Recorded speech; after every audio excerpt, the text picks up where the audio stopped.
அனைவருக்கும் வணக்கம். என்னோடய சேனலை சப்ஸ்கிரைபர் பண்ணிக்கோங்க. அதாவது செப்டம்பர் 23ஆம் கார்த்திகை தீபம் சீரியலில் என்ன நடக்குது அப்படின்னு சொல்லிட்டு பார்க்கலாம் வாங்க. அங்கே பார்த்தீங்கன்னா போலீஸ் காளிமா வீட்டில் மாயா ஒரு துணி ட்ரம்மில் ஒளிய வச்சுருப்பாங்க. காளிமா அவங்க எல்லா பக்கமும் தொலைவி பார்ப்பாங்க. கரெக்டாக துணி ட்ரம்லேயே அந்த போலீஸ் துணியெல்லாம் எடுத்து போடுவார். அச்சோ என்ன இது, இந்த போலீஸ் வேறு இதை துணியெல்லாம் எடுக்கிறாரு, மாயா மாட்டிக்குவோமோ நம்ம அப்படின்னு சொல்லி யோசிக்கிறாங்க காளிமா. அப்போ அவருக்கு ஒரு ஃபோன் வருது. உடனே வெளியில் போகிறாரு. அப்பாடா சாமி தப்பிச்சோம் அப்படிங்கிறாங்க.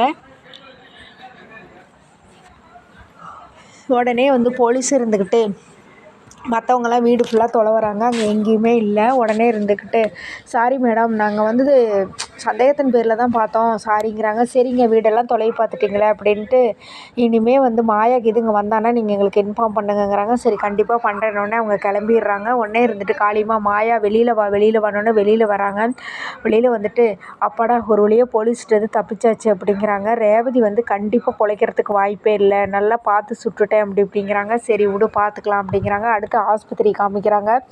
அங்கே பார்த்தீங்கன்னா ரேவதிக்கு எல்லாரும் அழுதுகிட்டு இருக்கிறாங்க. ஐயோ ரேவதி யாருக்கு எந்த கெடுதலும் நினைக்க மாட்டா, அவளுக்கா இப்படி அப்படி இப்படின்னு சொல்லிட்டு எல்லாரும் அழுதுட்டுருக்குறாங்க. அப்போ டாக்டர் வெளியில் வராங்க. உடனே சாமுண்டீஸ்வரி டாக்டர், என்னாச்சு டாக்டர், என் பொண்ணு காப்பாற்றிடுவீங்களா, என் பொண்ணுக்கு எந்த பிரச்சனையும் இல்லை அப்படி இப்படிங்கிறாங்க. இல்லைங்க கொஞ்சம் கிரிட்டிக்கலாக தான் இருக்குது, அதாவது ஹார்ட்டுக்கிட்ட கொஞ்சம் மேலே அவங்க குண்டு பட்டதுனால கொஞ்சம் உயிரோடு இருக்கிறாங்க.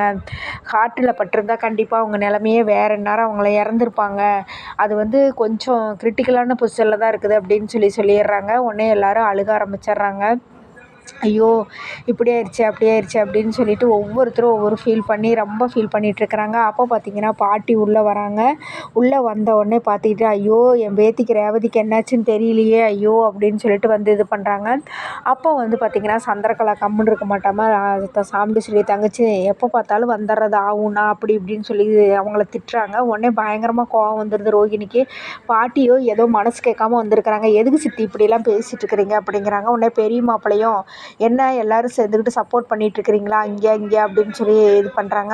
அத்தை நீங்கள் இப்படிலாம் பேசாதீங்க, அவங்களே குண்டடிப்பட்டு ரொம்ப வேதனையில் இருக்கிறாங்க, இந்த டைமில் கூட நீங்கள் இப்படி கேவலமாக பேசிகிட்டு இருக்கணுமா, கொஞ்சம் கூட உங்களுக்கு மனசாட்சியே இல்லையா அப்படி இப்படிங்கிறாங்க. என்னமோ பண்ணுங்க அப்படி இப்படின்னு சொல்லிட்டு இருக்கிறாங்க. உடனே இருந்துக்கிட்டு அப்பா ராசா நீ ஒன்றும் கவலைப்படாத, உன் பொண்டாட்டி ரேவதி ரொம்ப நல்லவ, கண்டிப்பாக வந்துருவாப்பா, நான் போகிறேன் கோயிலுக்கு போகிறேன், நான் போய் அந்த முருகனையே கேட்குறேன், என் ரேவதி எப்படியாவது காத்து கொடுன்னு சொல்லி கேட்குறேன், இங்கே பாருப்பா அவள் ரொம்ப நல்லவ, நல்ல மனசுக்காரி, அவள் மீண்டு வந்துருவாப்பா, நீ கவலைப்படாத அப்படின்னு சொல்லிட்டு பாட்டி நேராக கோயிலுக்கு போயிடுறாங்க.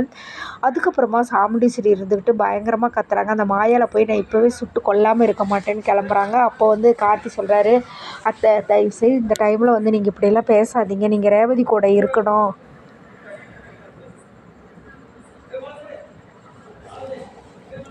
ரேவதியை விட்டுட்டு நீங்கள் அந்த பக்கம் இந்த பக்கம் எங்கேயுமே போயிடாதீங்க, சொன்னால் கேளுங்க அப்படின்னு சொல்கிறாங்க. சரி மாப்பிள்ளை நீங்கள் சொல்கிறதுனால நான் இங்கேயே இருக்கிறேன், என்றைக்கா இருந்தாலும் அவளுக்கு என் கையால் தான் சாவு அப்படிங்கிறாங்க. அவங்க போலீஸ் தொலைவிட்டு இருக்குது மாயாவை, அவங்க பார்த்துக்குவாங்க, நீங்கள் கவலைப்படாமல் இருங்க அப்படின்னு சொல்லிடுறாங்க. அதுக்கப்புறமா இருந்துக்கிட்டு மறுபடியும் டாக்டர் வெளியில் வர்றாங்க. உடனே எல்லோரும் பதறாங்க, என்னாச்சுங்கிறாங்க. அவங்களுக்கு குண்டை எடுக்கிறதுக்காக ஒரு ஆப்ரேஷன் பண்ண வேண்டியது இருக்குதுங்கிறாங்க. சரி பண்ணிட வேண்டியது என்னங்கிறாங்க. இல்லைங்க அது கொஞ்சம் கிரிட்டிக்கலாக இருக்கிறதுனால, ஹார்ட்டுக்கு பக்கத்தில் இருக்கிறதுனால வசந்தன்னு ஒரு டாக்டர் இருக்கிறாரு, அவர் அதில் ரொம்ப ஸ்பெஷலிஸ்ட்டு, அவர் பண்ணார்னா கண்டிப்பாக பொழைச்சிக்குவாங்க அப்படிங்கிற ஒரு நம்பிக்கை எங்களுக்கு அப்படிங்கிறாங்க.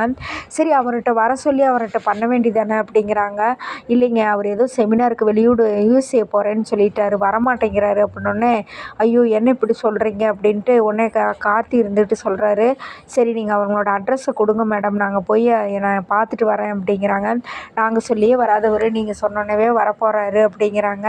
சரி எதுக்கும் கொடுங்க ஒரு நம்பிக்கை அப்படின்னு சொல்லிட்டு அந்த அட்ரஸை வாங்கிட்டு கார்த்தி நேராக அந்த டாக்டரை பார்க்க போகிறாங்க. இங்கே ரேவதி பார்த்திங்கன்னா ரொம்ப சீரியஸான கண்டிஷனில் இருக்கிறாங்க. இதுக்கடையில் பாட்டி கோயிலில் போய் எல்லா சாமியும் கும்பிட்டுட்ருக்குறாங்க. முருகா எப்படியாவது என் பேத்தியை காப்பாற்றிடு அப்படி இப்படின்னு பேசிகிட்டு இருக்கிறாங்க. அங்கே ஒரு ஊருக்காரங்களாம் நிறைய பேர் ஒருத்தர்கிட்ட நிலம் கேட்டுட்ருக்குறாங்க. பக்கத்துலேயே ஒரு நிலம் இருந்தால் அந்த கோயில் நிலம் ஒன்று இருக்குது, அதை கோயில் கட்டுறதுக்கு கேட்டுட்ருக்குறாங்க. அவர் என் பிள்ளைக்கு நான் அதை சொல்லிட்டு தான் கல்யாணம் பண்ணணும், தயவுசெய்து என்னை கேட்காதீங்கன்னு போயிடுறாங்க. அப்போ பாட்டி அங்கேருந்து வந்துட்டு, என்னப்பா அவர் என்னமோ நிலன்னு சொல்கிறீங்கன்னு, இல்லைம்மா நம்ம கோயிலுக்கு பக்கத்துலேயே ஒரு கோயில் கட்டலான்ட்டு, அது கொஞ்சம் நிலம் தேவைப்படுதுன்னு. ஏப்பா என்னோடய நிலம் அந்த பக்கம் இருக்குது, அதை நான் தரேன், நீங்கள் மனசார வச்சுக்கோங்கங்கிறாங்க. என்கிட்ட கேட்க வேண்டியதானே, எதுக்கு நிலத்துக்காக அங்கேயும் இங்கேயும் போய் கேட்டுட்ருக்குறீங்க அப்படிங்கிறாங்க. இல்லைம்மா நீங்கள் இந்த ஊருக்கு நிறைய செஞ்சுருக்கிறீங்க, சும்மா சும்மா உங்கள்கிட்டயே கேட்கக்கூடாது இல்லைங்கிறாங்க. பரவாயில்லைங்க, நான் சாமிக்கு தானே செய்கிறேன் அப்படின்னு சொல்லிட்டு எடுத்துக்கோங்கன்னு சந்தோஷமாக சொல்லிவிட்டு இந்த பக்கம் வந்து சாமி கும்பிட்டுருக்கிறப்ப அங்கே ஒரு சாமியார் அம்மா மாதிரி இருந்துட்டு அவங்க அல்வாக்கு சொல்லிகிட்ருக்குறாங்க. அவங்கக்கிட்ட போய் என்னோடய பேத்தி எப்படியாவது காப்பாற்றணுங்க அப்படிங்கிறாங்க. உன் பேத்திக்கு ஒன்றும் ஆகாது, கண்டிப்பாக அவங்க பொழைச்சிக்குவாங்கம்மாங்கிறாங்க. அம்மா நீங்கள் ஒரு தடவை வந்து அந்த திண்ணீரை நீங்களே உங்கள் கையால் வச்சு விடுங்கங்கிறாங்க. சரின்னு அந்த சாமியார் அம்மா ரேவதியை பார்க்குறதுக்காக அங்கே வராங்க, ஆஸ்பத்திரிக்கு வந்துட்டுருக்குறாங்க. அவங்க ஒரு பக்கம் அப்படி வந்துட்டுருக்குறாங்க.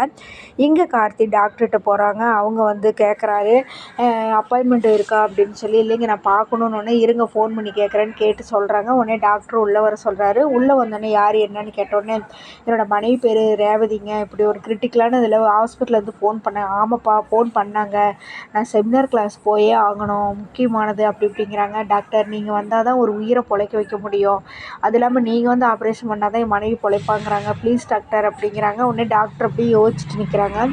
அதோடு பார்த்திங்கன்னா எபிசோடு முடியுது. அடுத்த நாளைக்கு என்ன நடக்க போகுது அப்படிங்கிறத நம்ம வெயிட் பண்ணி பார்ப்போம். மாயாவை அரெஸ்ட் பண்ணி ஜெயிலுக்கு போவாங்களா, ரேவதி உயிர் பொழைச்சிக்குவாங்களா அப்படிங்கிறத நம்ம வெயிட் பண்ணி பார்ப்போம். நன்றி, வணக்கம்.